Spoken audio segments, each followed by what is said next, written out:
Kamble sir मला लयच आवडायला लागलेत लागा. म्हणजे बघ की तोंडावून जरा वाटतात खडूस, पण मनात लय चांगला माणूस आहे. नाहीतर बाकीच्या कोणाला आपलं काय पडलंय, आपण कुठं आहे काय कायच नाही. मला तर टेन्शनच आलेलं. माझं नाव येते का?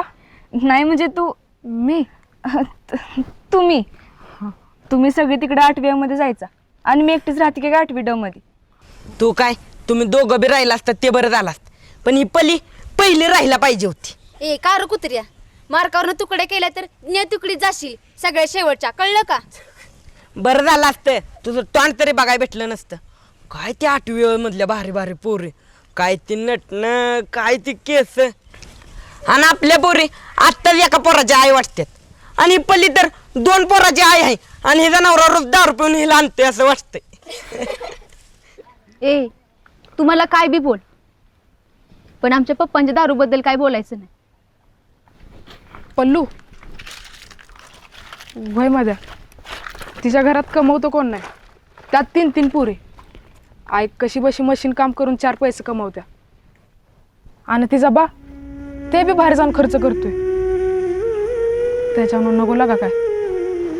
आधीच रोज लाता बुक्या खात्या पूर्वी तू असतोस वे बघाय तिथं.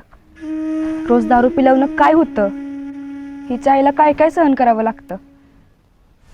हाय का आता मस्करी केलेली बी कळत नाही, लगा लगेच सिरियस होताय तुम्ही. मस्करी कशात करायची हे बी कळत नाही तुला. त्या इक्याच्या बापाची कर की मस्करी, कसा कुऱ्हाडीने केस काढील बघ. कुठलं ए मध्या जरा पुरी बिरी तर बघ. हाय का आता कानावलं का डोक्यावलं म्हणतोय. मजी बस की गप, नको त्यात बरा इंटरेस्ट घेतीस. मर की जाऊन कुठं तरी. कशाला माझ्यावर बोलतस? तुला विचारलं होतं का? आजपासून बोलूच नको माझ्यावर. मध्या तुला खरंच बोलायची अक्कल नाही लागत. पोरींबरोबर जरा नीट बोलत जा. आपल्या पोरात ठीक आहे र, पण पुरे असल्या तुझ्या जिभाव जरा ताबा ठेवत जा. लय चाबरा झालायस. हाय का आता मी आणि चाबरा आणि हिप्पली माहित नाही हो तुला. गा बसतोस का आता? माझं काय रे मध्ये? आता बसलोय ना गप, उगीच बोलायला लावू नकोस, नाहीतर या आब्याला उगीच तुमचा पळका येते.